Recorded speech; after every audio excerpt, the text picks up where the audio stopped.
What were some of those words that you were having pushback on? So it was black was one of them, affirmative action I heard about, and then women as well. It's those words Aaliyah Stewart, in her final year at Florida A&M College of Law, says she was told couldn't be broadcast or published as she makes flyers for her organization, Black Law Student Association. We couldn't use the word black in Black History Month. We needed to abbreviate it. I took those concerns to the university. They replied with this statement.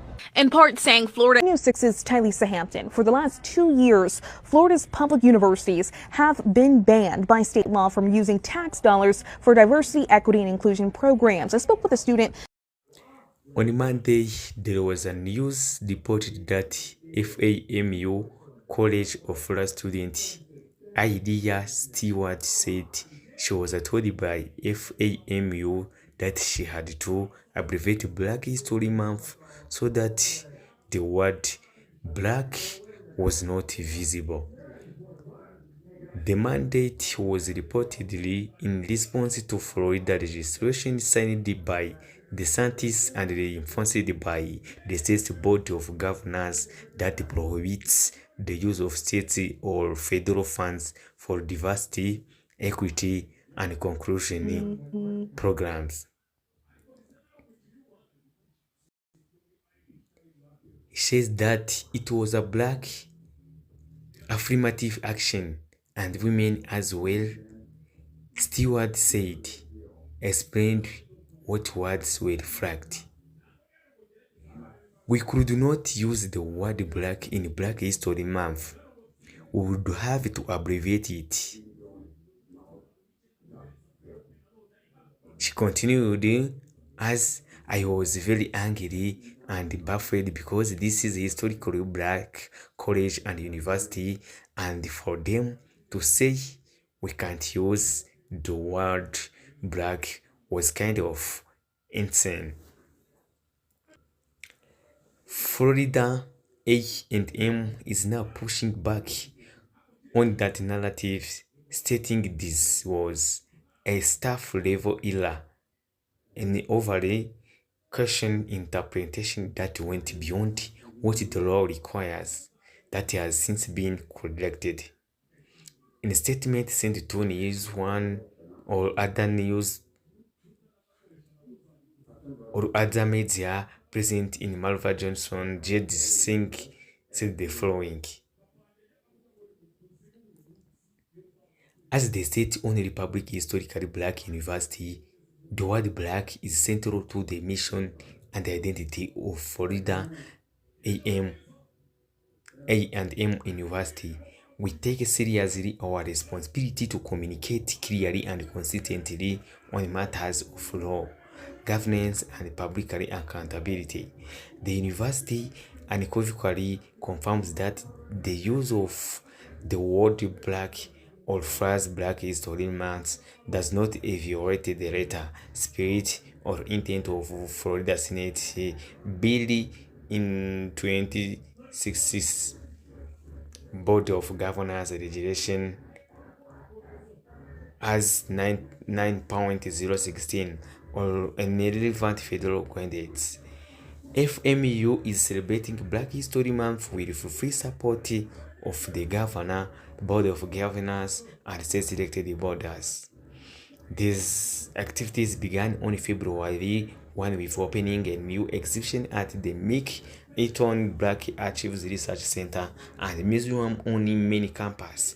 Throughout the month, the university will continue to highlight and honor FAMU historical figures, culminating in our annual Harambee Festival on February 28th.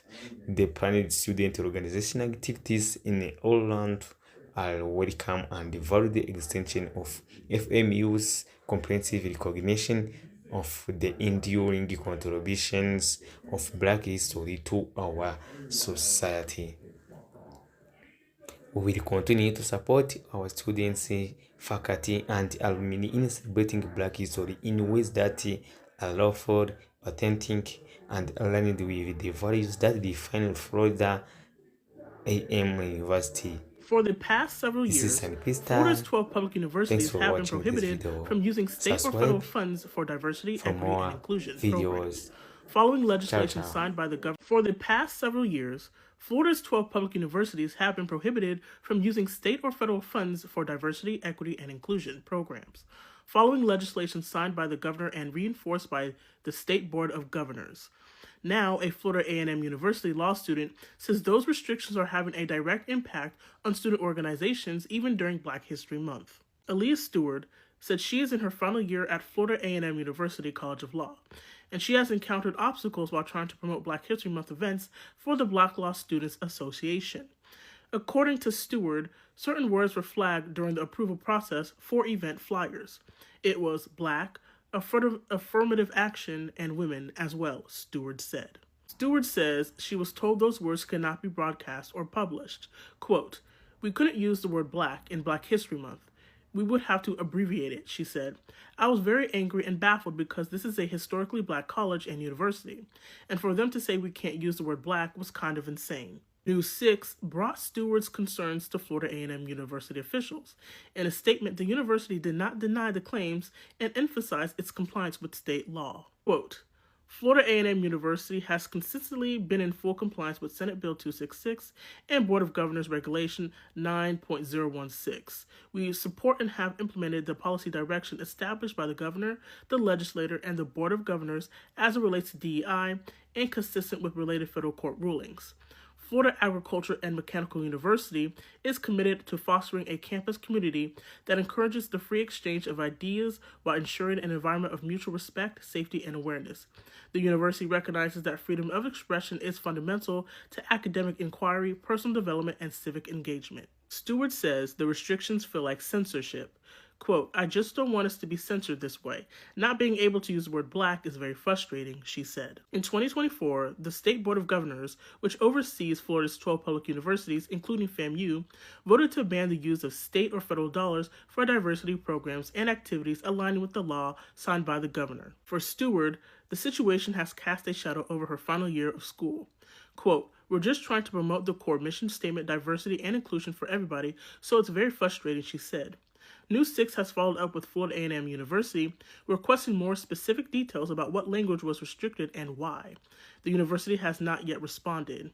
Stewart said she recently resubmitted a Black History Month flyer without abbreviations and is still waiting to hear back from the university officials.